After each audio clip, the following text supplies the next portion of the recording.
Ni Kristo, kumusta naman mo diha? Akong pangmustahon ilabi na gayud ang mga parokyano sa Saints Peter and Paul diha sa Bantayan. Kay sigon sa akong nahibawan ug siguro sa kini sa kasaysayan nga nag-ingon na kining maong simbahan gitukod sa mga paring Agustino. Ako to silang mga lolo kay ako usab usa man ka paring Agustino. Ako na kong pasalamat ngadto kang Padre Eric Orio sa paghatag niya kanako og igong kahigayunan sa pagpaambit kaninyo sa akong nahibaw-an mahitungod sa tema nga espirituhanon ug lawasnon nga mga buhat sa kaluoy o sa English pa the spiritual and corporal works of mercy. Sa di pa napusugdan ang pagbatbat ni ining maong tema, tuguti ako ninyo sa pagpaambit og usa ka awit nga naghulagway sa atong tema karon. Miingon ang awit, Paminawa. Walang sino man ang nabubuhay para sa sarili lamang. Walang sino man ang namamatay para sa sarili lamang. Tayong lahat ay may pananagutan sa isa't isa. Tayong lahat ay tinipo ng Diyos, nagkapiling niya.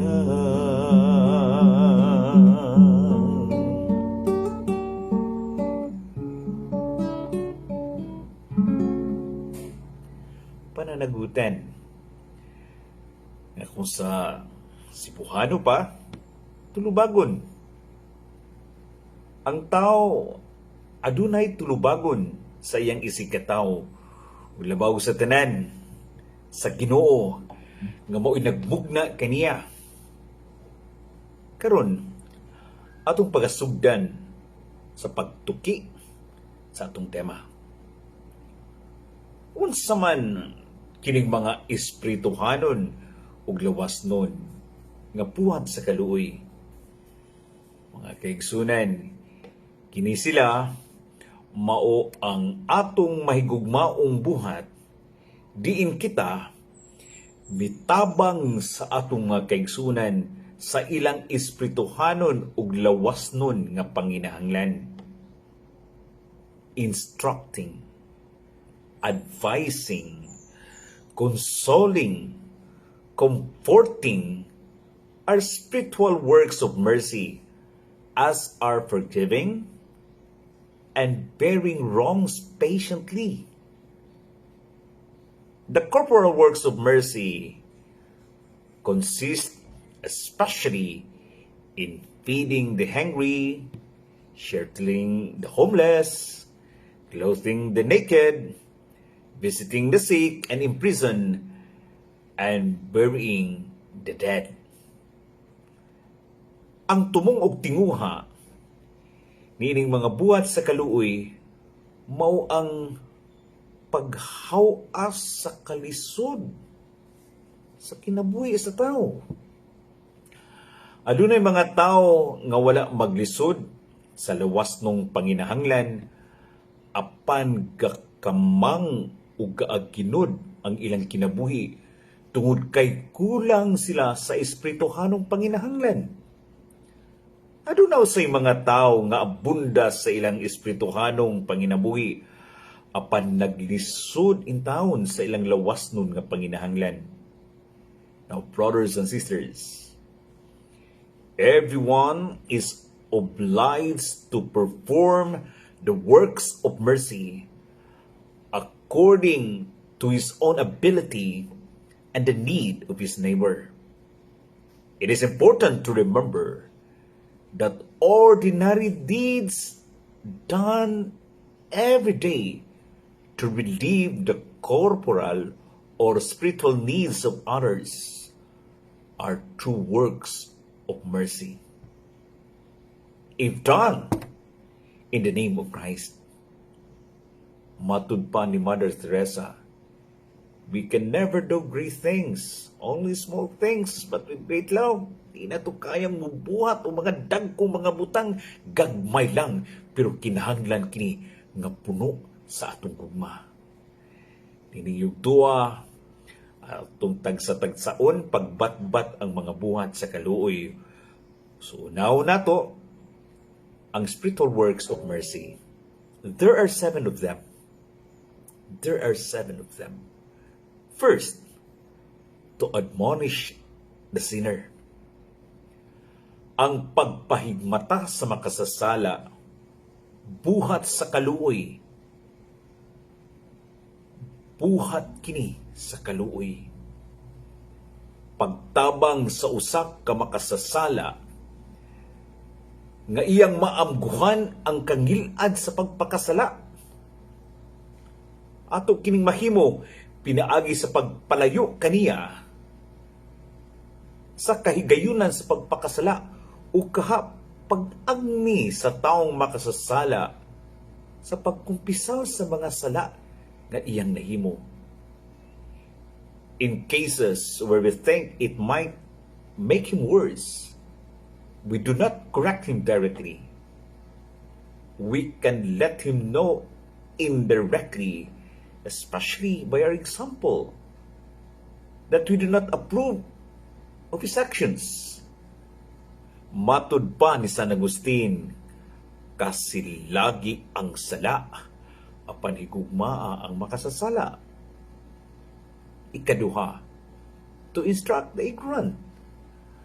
Ang pagtudlo sa taong way gikabangkaagan mahitungod sa mga kamatuoran nga angay niyang mahibawan alang sa kaluwasan siyang kalag usa ka dalaygong buhat usab sa gugma. Ikatulo, to counsel the doubtful.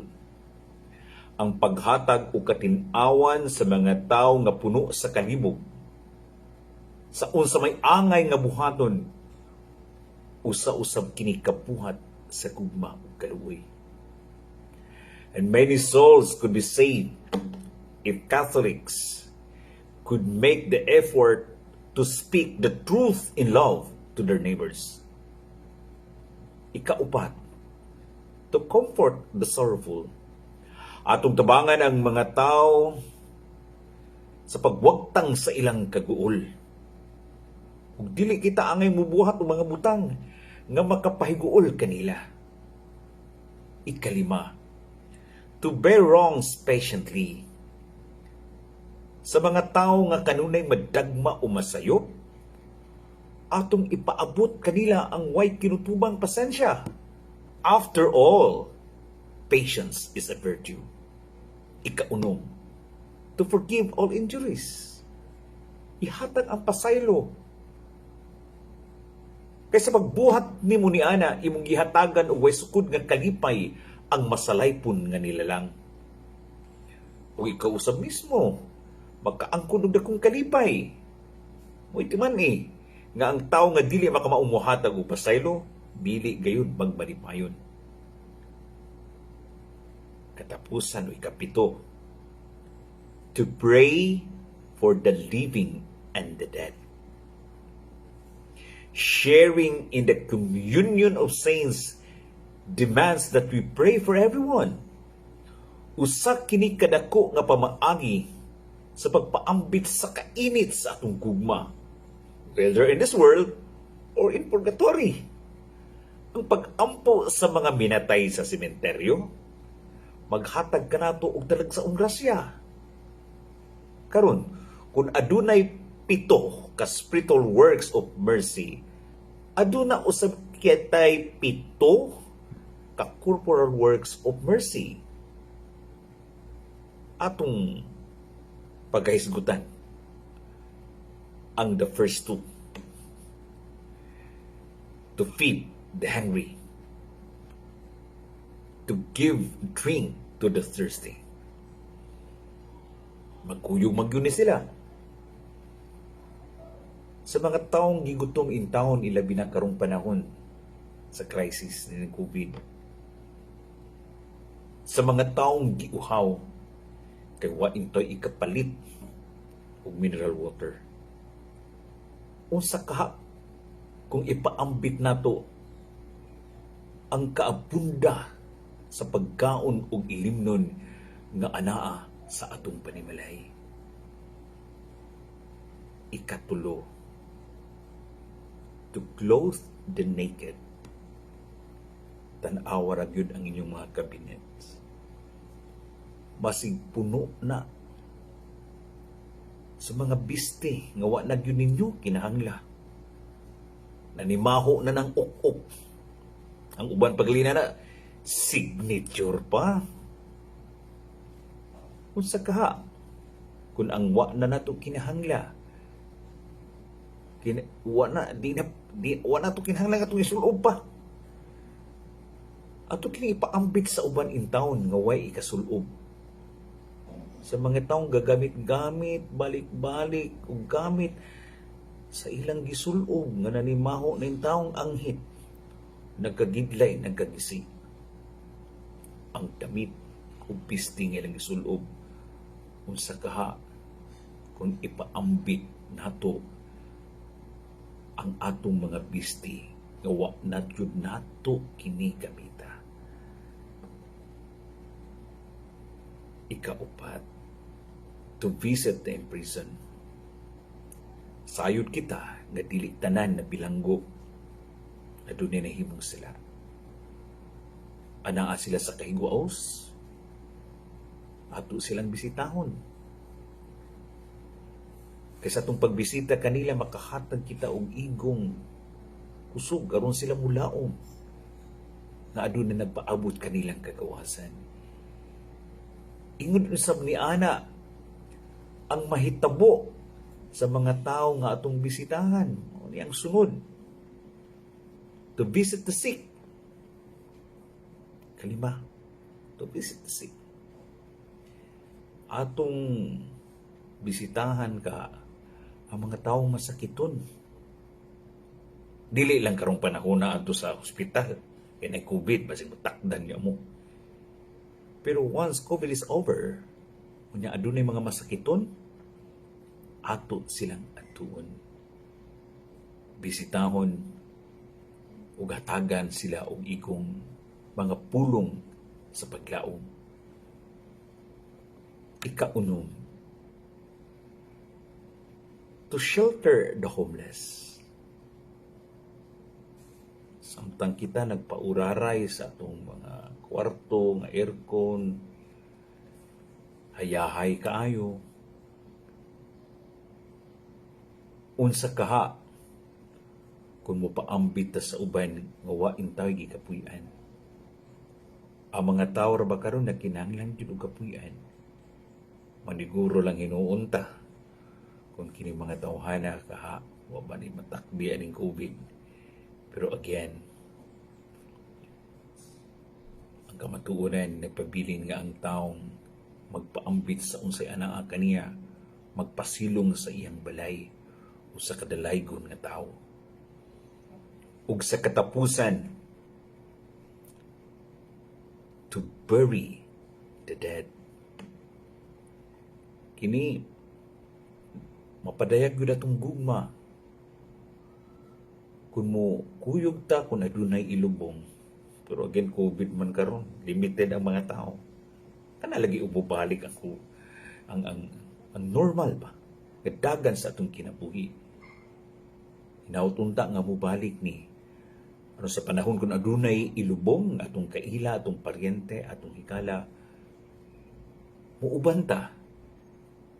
Kay tungod niini aduna kitay grasya nga madawat. Kaya mo'y angay na itong timanan na sa buhi pa ang tao. Ang tao baya. At ang nga irespeto ang iyang lawas kay dinhi mo kini ang templo sa Espiritu templo ang kinabuhi o templo ang lawas sa tao sa Espiritu Santo nga angay natong tahuron ug tamdon. So mao kadto ang mga spiritual and corporal works of mercy. Again, painumduman ta kamo sa awit nga tayong lahat ay may pananagutan sa isa't isa. Tayong lahat ay tinipo ng Diyos, nagkapiling ka.